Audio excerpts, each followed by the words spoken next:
वो कुछ दिन पहले तक कांग्रेस में शामिल हो रहे थे और कुछ दिन पहले तक मुझे दीनदयाल उपाध्याय चौक बनाने के लिए कहा था, वो भी मैंने बना दिया। जितना रविंद्र पांडे जी ने पूजा आज तक नहीं किया होगा ना, उससे ज्यादा मेरे पिता और मैंने मंदिर बनाया फिर मुद्दा कि वो 5 बार के सांसद रहे। उन्होंने क्या किया, उन्होंने क्या किया? उन्होंने कुछ किया हो तो बता दीजिए। रविंद्र पांडे जी ने पूजा आज तक नहीं किया होगा ना, उससे ज्यादा मेरे पिता और मैंने मंदिर बनाया फिर मुद्दा, उससे ज्यादा मंदिर बनवाया। जैना मोड़ स्थित मंदिर रविंद्र पांडे जी 500 रुपया नहीं दिए होंगे, मेरे पिता ने 5 लाख रुपया दिया। क्या बाबा? बाबा का मंदिर है तातरी में। आज से 20 साल पहले मैं कॉलेज में जब था तो 20 साल पहले मैं जा रहा था तो बाबा मेरे को रोके, ए रुको रुको रुको बाबू रुको। बोला हाँ बाबा। बोला दर्शन करो। मैं दर्शन करने गया तो मैं खुद ऊपर देखा। मेरा बाबा गुंबज अधूरा नहीं लग रहा है। बोले हाथ लग तो रह रहा लेकिन क्या करे। मैं बोला मैं यहाँ पे दूंगा झूमर। 20 साल पहले मैं कुछ करता भी नहीं था, पढ़ाई करता था, तब जाके बाबा के मंदिर में 25,000 का झूमर दिया और अभी भी पड़ा हुआ है। अब बाबा बोल रहे 1.5 लाख रुपया दाम हो गया। तब जाके आपको धर्म में भटकाएंगे। जैना मोड़ में जरीडी प्रखंड में, मैं मजाक नहीं कर रहा हूं, आप लोग से विनती कर रहा हूं। आप लोग तो ब्राह्मण हैं ज्यादातर यहाँ पे लोग, कुछ लहरी के लोग भी हमारे बीच में हैं, कुछ मातो लोग भी हैं। मैं तो क्षत्रिय हूं और क्षत्रिय का कर्म धर्म होता है कि साधु गौ और ब्राह्मण की रक्षा करना। तो मैं कृष्ण जी का वो वाक्य तो याद रखता हूं लेकिन उस पर अमल नहीं कर सकता हूं कि अगर तुमको वध करने को आ रहा हो, तुम्हारा अपना भी है, तो तलवार उठाओ। मैं किस पे तलवार उठाऊंगा? वो मेरे अपने हैं, वध करने आ रहे हैं, मेरे को मालूम है। लेकिन क्षत्रिय धर्म में तो यही है कि भैया ब्राह्मण का रक्षा करना। लेकिन आपको याद रखना है कि वो 5 बार के सांसद रहे।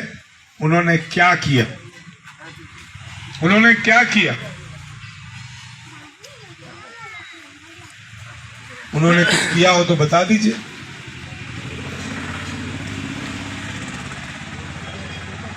आप कोई भी प्रखंड, जरीडी प्रखंड के कोई भी मंदिर चले जाइए, किसी भी मंदिर में जाइएगा ना तो बोलेगा कि राजेंद्र बाबू या अनूप सिंह का सहयोग मिला होगा, लेकिन रविंद्र पांडे जी का नाम नहीं सुनिए।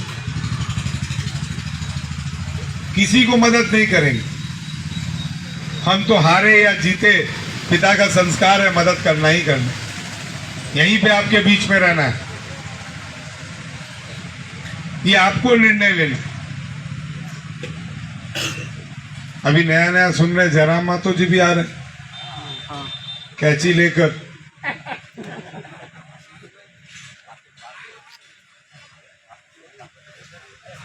रविंद्र पांडे जी धर्म की बात करेंगे, जयराम जी माटी की बात करेंगे।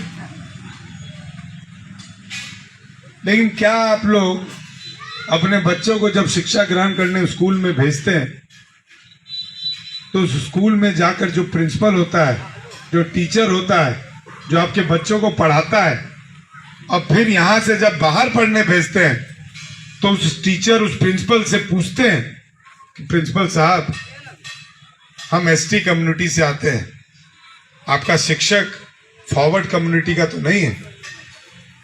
प्रिंसिपल साहब हम मुस्लिम हैं, आपका टीचर हिंदू तो नहीं है। कभी पूछते हैं? नहीं पूछते हैं। अस्पताल में जाते हैं, डॉक्टर को बोलते हैं इलाज कर दीजिए, मेरे पिता को बचा दीजिए, मेरी माँ को बता दीजिए। कभी बोलते हैं कि डॉक्टर साहब मेरे जाति के हैं तभी इलाज करिएगा, मेरे धर्म के हैं तभी इलाज करिएगा। ये बात आपको समझने की जरूरत है। उसी तरह विधायक सांसद को चुनने के लिए जाति धर्म पार्टी नहीं देखा जाता है, उसका काम देखा जाता है, उसका विकास देखा जाता है। और यही कारण था कि मेरे पिता के जाने के बाद आप लोग ने मुझे शक्ति दी, आप लोग ने मुझे हिम्मत दिया, और मैंने 3.5 साल में जो करके दिखाया वो शायद पिछले कई वर्षों में नहीं हो पाया। मैं आप लोग से विनती करता हूं, मेरे आने पर, मेरे को प्यार और आशीर्वाद देने पर ये चुनाव नहीं निकलेगा। मेरे जाने के बाद अपने यार दोस्त, अपने भाई, अपने पड़ोसी के यहाँ पे भी जाने पर ये चुनाव हम निकाल पाएंगे। और तब भी नहीं समझ पा रहे होंगे तो कोरोना काल याद कर लीजिए। मंदिर भी बंद था, मस्जिद भी बंद था, गिरजाघर भी बंद था, गुरुद्वारा भी बंद था। हम लोग सब अपने घर के अंदर थे। ना बाप बेटा का था, ना चाचा भतीजा का था, ना माँ बहू की थी, ना बहन बेटी की थी। अगर कोई सच्चा हमदर्द आपका बनकर खड़ा था तो आपके बीच में रहने वाला व्यक्ति और आपका पड़ोसी था। यही हिंदुस्तान की सच्चाई, यही सच्चाई। कोरोना काल में कहां थे पांडे जी? कोई राशन बांटते हुए देखा उनको? हम लोग दिन रात एक करके, निरंजन बाबा, सुबोध भैया, खोज कर हम लोग राशन बांटते थे। किसी को ऑक्सीजन की सुविधा नहीं मिल रही है, उसको पहुंचाने का काम करते थे। किसी को दवाई पहुंचाने का काम करते थे। कोई बाहर फंस गया, उसको लाने का काम करते थे।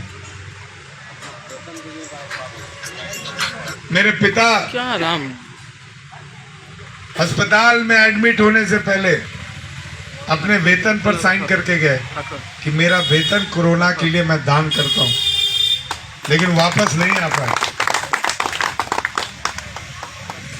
मैं आपसे विनती करूंगा, जाति धर्म पार्टी की इस लड़ाई में अपने आप को भटकाइए मत। सब लोग एक होकर विकास की राह पर चलिए, क्योंकि हम बच्चे जब रहते हैं हमें जाति धर्म नहीं मालूम रहता है। हम दोस्त भी किसी को भी बना लेते हैं, परिवार का सदस्य भी किसी को भी बना लेते हैं। जब बड़े होते हैं ना तो नेता लोग जो हो वो आप में गंदगी डालने का काम करते हैं, जाति का धर्म।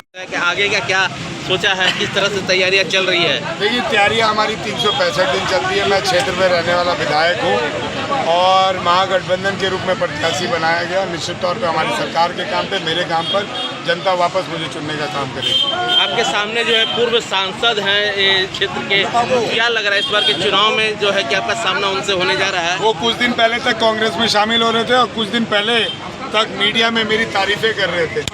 कुछ दिन पहले तक मुझे दीनदयाल उपाध्याय चौक बनाने के लिए कहा था, वो भी मैंने बना दिया। तो आप उनकी खुद काबिलियत समझ सकते हैं। इस बार की क्या रहेगी, अगर जीतते हैं तो पहली प्राथमिकता क्या रहेगी भैया? बहुत सारी प्राथमिकता है, वो बताने की जरूरत नहीं होती है, वो मेरा काम बताता है।